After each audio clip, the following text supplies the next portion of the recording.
This podcast is a production of Unfiltered Studios. If you would like to know more about joining Unfiltered Studios, please visit our website at unfpod.com for more information. I've waited 10 years for this piece. I found the jewel inside a statue of Ahura Mazda. There's something inside of it?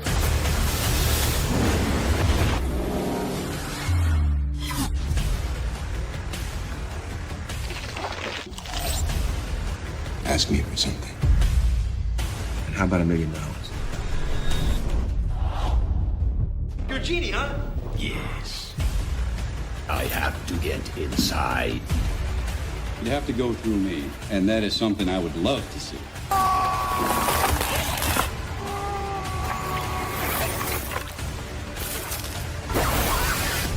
Behold my true faith.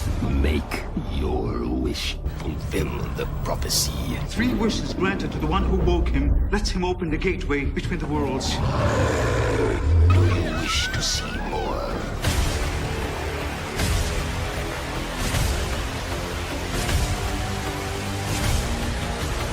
Perhaps there is something else you desire.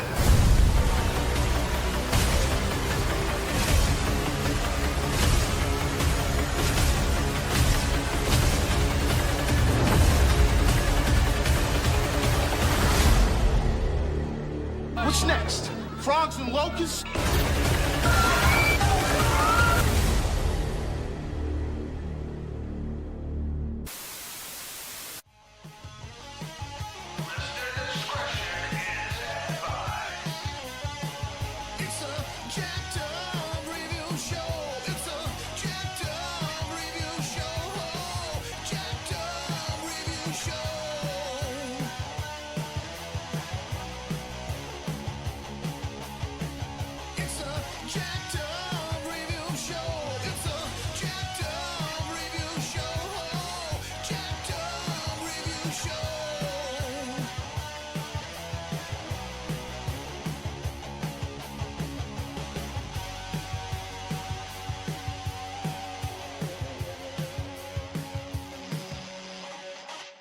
Well, what do you know?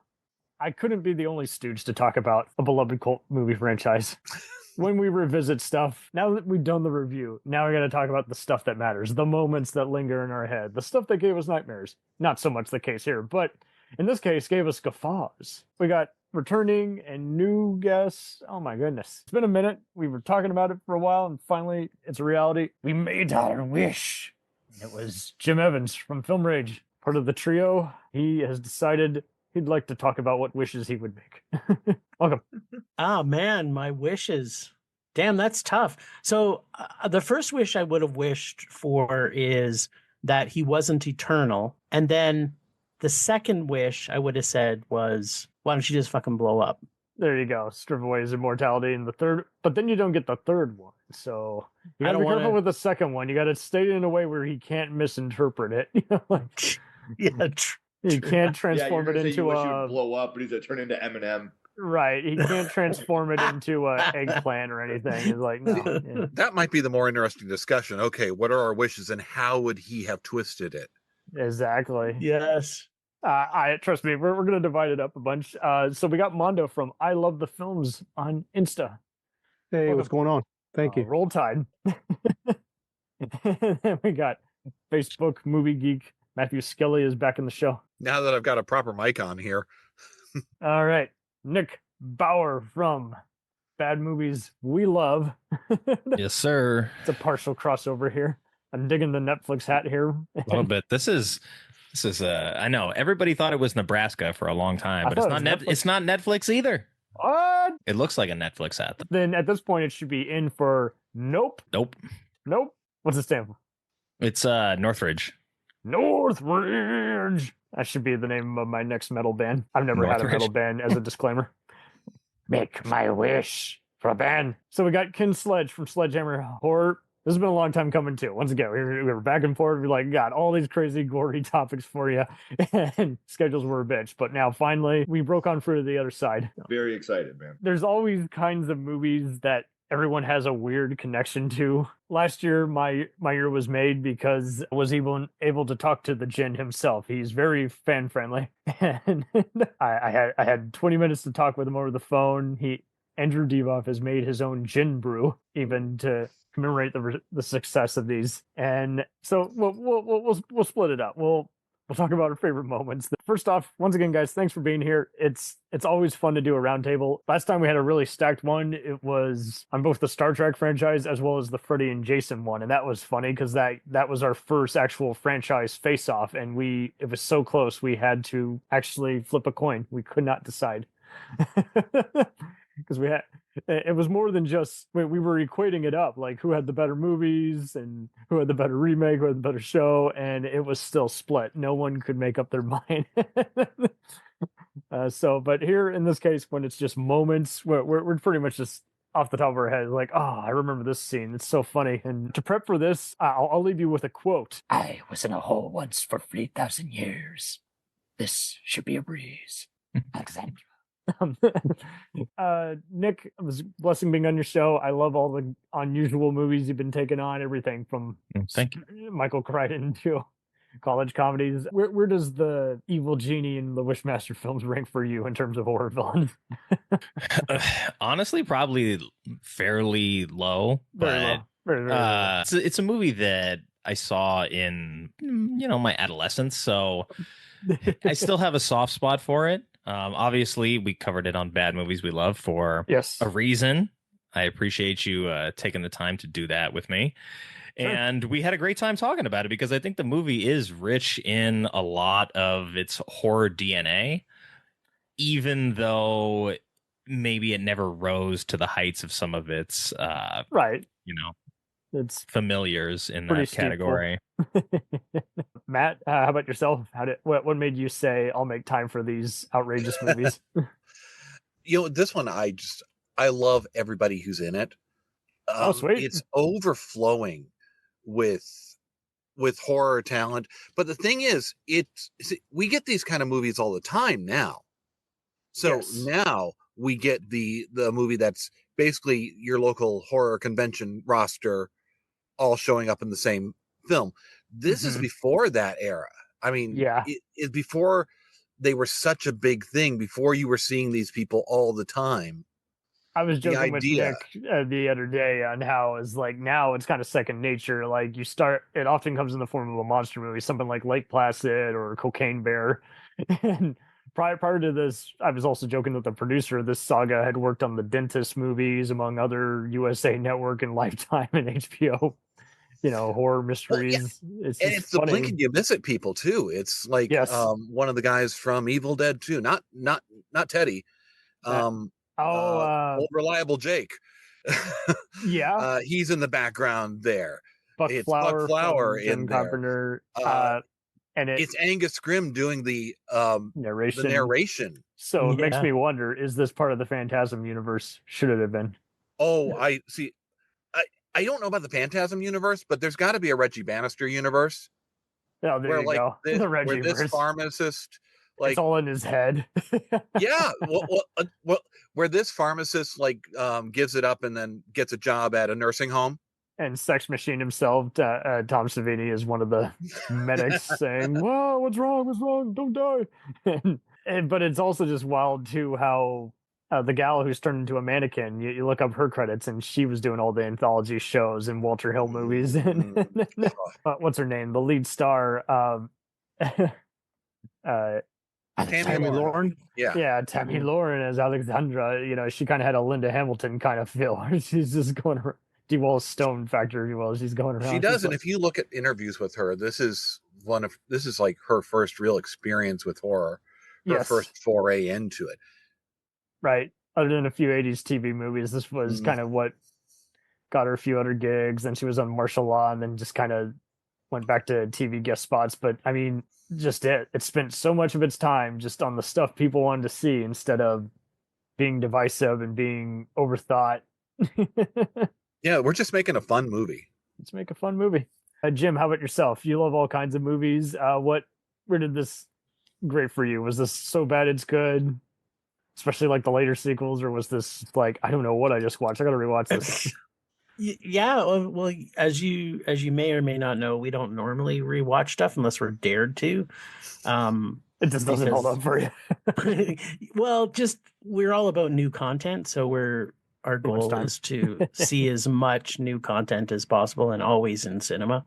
So when you said, do you want to watch, I was like, I saw this when it came out in theaters, so it was like I hadn't seen it since then.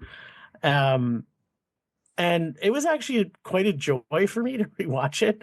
In fact, I over the last week I rewatched it twice just because I was like, yeah, I was actually totally digging it because I love practical effects, and it's just it's so much fun. Like when you said, let's just make a fun movie. This is a fun movie. I mean, there's tons of holes in this, but I mean, right. Everyone is always dumb enough to always answer the question, even after they've told them off. So.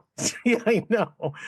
My only major complaint about it was his attack on Tony Todd, because it didn't make sense. Because he basically says, you know, you want to escape? Well, into this, well, but then if he grants his wish, he would escape. He wouldn't try to escape. He would escape. I figured he would isolate him somewhere else, like in the middle of LA traffic. Yeah. My only issue is, what does he do? Like, can he actually fight? Or is he not feared by that, even though, since he's immortal and he's just always so... I mean, that's kind of why I liked parts of part 2 better, just because he's in the prison and the guards have had it up to here with him, and all the prisoners are just about to always shank him, and he's always just a smooth talker to where they're like, this guy doesn't get it. Okay. You want to make a deal? Let's make a deal. Sledge, out of all the genre movies you have tackled, how did you come upon these Lionsgate B movies? My mom and dad owned a mom and pop video store growing up called Downtown Video. Whoa. Yeah, this is one that we caught. I saw the VHS cover. That was YouTube back in the day, was walking up and down the aisles looking at the cover art, trying to figure out what movie you were going to rent. And this just caught my eye one day. We took it home and watched it. And I was so young, I didn't even realize that it was like Kane Hodder, Tony Todd, Robert. That it didn't sink into me. Nick made a good call. He noticed what other people had noticed, that and Kane's cameo as the security guard, his badge actually reads as J. Voorhees. So. Oh, that's awesome. That's awesome. So did the Wishmaster kill and damn Jason, or was that just, I don't know. Yeah, like I said, when you watch this and you see those guys now, obviously we know they're icons, but we've unfortunately lost two of them, unfortunately. But yeah, you go back and watch it now and you see that, but as a kid, the only thing that really stuck with me was the kills as a kid. A lot of the other shit was going over my head. You know what I mean? It's so weird. Nick and I joked had how Raimi's kill. He was like, easily avoidable. He's just very bad at operating the CDL. Should have just had a CDL license rejected. Don't open that up. How many rewatches did it take to realize the Pazuzu statue from The Exorcist is in the background? Yeah, it does. It was one of those, much like the Robin Williams' evil quote. It just goes by so fast. I always miss it unless I actually did a review for this movie recently, and so on our rewatch, Ashley picked it up pretty quick. She was like, Pazuzu, and I was like, yeah, well, it's the part of the Exorcist cinematic universe. Perfect. So I'm sorry, I can't speak. We were looking at the trailer and we noticed THX did the sound effects, and we were wondering maybe that misled people, because at the end when the credits are coming up, it almost makes a lightsaber borderline sound effect. And so we were wondering, did that mislead people into thinking they were going to watch some spectacle or something? I don't know. I can say they watch a spectacle. Yeah, it's a different kind of gory spectacle. Fair. He's got a Lord of the Rings style army at the end with all those animated statues.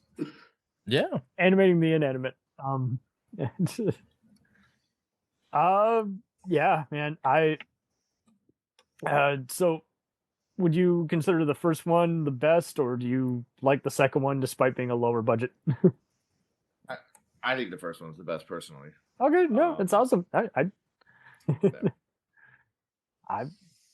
This original really got me back into horror because I just couldn't get into the torture stuff, and then I just got annoyed by the Shyamalans trying to do all these Christopher Nolan type endings. It's like, really? That doesn't, no. And so I'm kind of glad that we're kind of back into that whole spectacle. It's like, okay, make it for 5 to 7 million, have a great characterized cast, have some moody music. And I mean, there's been some fun indies. I personally love the Hell House LLC because that kind of flips the whole. Oh, that's great stuff.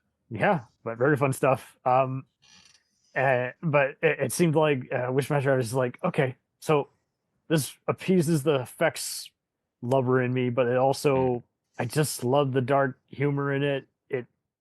I love seeing how they storyboarded it and how it's low budget. I mean, I made my own Wishmaster costume, for God's sakes, by taking a Nosferatu mask and getting the Maleficent horns and flipping them upside down and getting a Jedi robe. That was one of these days I might finish it if I go to more Halloween parties, but it's not going to be anytime soon because that thing is hard to breathe out of. I did get. I've seen it. I did get red. Oh yeah, that's right. I did share it. I did get red demonic hands and a fake red ruby. So I'm mostly there. But did you get the amazing red contacts? No, dude. I wear glasses as it is. I don't want anything in my pupil, but I'll do something. I'll get. Who knows? Maybe I can date a very convincing makeup artist and see where that takes me. But I'm working on it.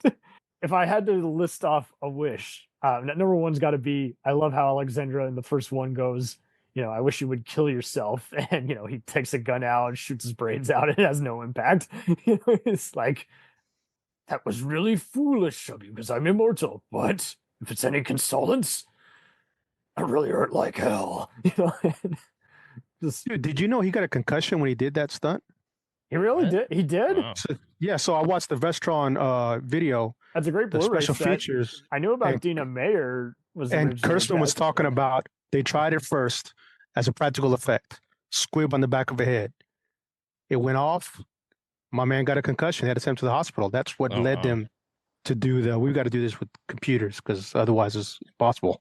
The fact they even tried to put a squib. I had to wear a squib on my leg for one of the TV shows I was in, and that hurt like a bitch. Oh, can you say? Can you say what show it is, or is it? Yeah, it's called Saint Gabriel. It's on Hulu and. Whoa! Right on. Our dude Sledge acts. Yeah. It's also on Tubi, and. Like the fact that he was willing to nobody in their right mind should have let him do that. That should have been an instant. Absolutely not. Yeah. We could do a literal shot in the leg, and they were like, you're getting shot in the leg. I was like, I'll try to, really put forth the best I can. They were like, trust me, you'll do fine. We could do a true crime. You're right now. Like we could do a true crime podcast on all these unlawful shootings. Oh man, like I just can't believe that they would let him put a squib on the back of his head. Like that's just don't they know what a squib does? Wouldn't the tech guy be like, yeah, don't do that? I've had it. No, they even showed like they almost burned down the whole set, and the fire marshal was there when it happened. The bonus features on that Vestron set are fantastic. I recommend that set. Looks like I will also not be spending some money. Yeah, it's great. I mean, it is hard to believe that they. And it's Kurtzman telling the story. It's like, wow, dude, are you admitting to this? What are you thinking? Right. Yeah, because like I said, that's bad, dude. Like, that made me feel bad just now hearing that because, holy shit! Like, I'm telling you, like that was a pain where I was like, what in the hell was that? Like, I didn't want to stand back up for a minute. Yeah, it's very sickening what stuff got away with back in the days. I mean, everything from harassment to tasteless executives to other peer pressure. But yeah, part 3 and 4 were shot back to back, like just 2 days afterwards. Is like with the same director. And what do you think is a worser name for part 3? We ended up with Beyond the Gates of Hell. But it's also known in other countries like as Devil's Stone or Sword of Justice. Wow, Sword of Justice is terrible. They're all terrible names, but I'm just like, the sword only factors in like the last 10 minutes when he goes all T-1000 and jumping on, vehicles. Oh man. There's so many other moments that aren't wishes, but are still just like, how did they do that? Like in that one vision that the Djinn casts upon Alexandra and she sees a talking skeleton attached to a fence. That is like as nightmare fuel as it gets in the first movie. I'm like, where did that come from? Yeah, the whole opening scene where it shows him in ancient times. I wanted to see the lead up to that. I do too. I'm like, how did he overtake this Persian king's palace? And how funny that he's basically one of the right hands to the king. Yeah. And the king's like, what's happening? Yeah. And you knew they just basically filmed it in like a abandoned Bed Bath & Beyond, but they did a good job making it look like it looked great. Persian palaces. Yeah. Oh man, fun stuff. All right, dudes, I'm gonna bail. I actually got to go to work. Alrighty, hey, no, it's been a delight having you all on the show. So thank you ever so much, Matt, Sledge, Nick, and Jim, and Mondo. This was dynamite. Dude, I love talking with y'all. I love listening with y'all. Y'all making me go out and buy a bunch of new stuff. I appreciate it. That's what we're here to do, man. All right, take it easy, guys. Absolutely. Anyone want to promote anything real fast? Nope. Our YouTube, YouTube.com. Yeah, Sledgehammer Horror is on YouTube. Yes. Come check us out. Absolutely. Next time, maybe I'll have something. That's nice. Film Rage YYC online. Just check us out. Yeah. I love the films. IG. Yep. He's got plenty of stuff in his collection. And right on. Bad Movies We Love, Nick. That's right. Check out Bad Movies We Love. You were on that show. We had fun. It was before the power went out. Yeah, unfortunately so. All right. But thanks for having me on, man. Absolutely. Yeah, thanks. And Matt, thanks for being here, man. It was a long time coming, but glad to have you be part of the mayhem. Glad I finally made it back. Later, fellas. All right. Godspeed to you all. Cheers. We'll return after these messages. Hey, it's Brent Pope, the host of Breakfast with Brent Pope. You've seen me on some of your favorite TV shows saying things like, "Give it up, Jimmy. You got to sink this putt to win." On Breakfast with Brent Pope, I sit down with guests from the entertainment world, and we do it all over breakfast. Or should I say Brentfast? Every week on Brentfast, you get inside Hollywood info and tips, great breakfast recs and foodie debates. Most of all, you get the most delightful 30 minutes of your week. So dig in. It's Brentfast time. Listen at Brentfast.com, Apple Podcasts, or wherever fine podcasts are found. Do you ever find yourself thinking about who would win in a fight between Goku and Superman? Hi, I'm James Gavsey, and on the Who Would Win show, me and my co-host Ray ignore anything important happening in the outside world and debate fictional battles between characters from comics, movies, and video games. We got a new show every week, and almost always am I the winner. Yeah, not true, Ray. In the past, we've discussed such matches as Captain America versus Darth Vader, Solid Snake versus the Iron Giant, classic matchups like RoboCop versus Terminator, and even the Muppets versus Sesame Street. That one was crazy. So if you're a fan of geek culture and love a spirited debate, check out the Who Would Win show wherever you get your podcasts, or check us out at whowouldwinshow.com.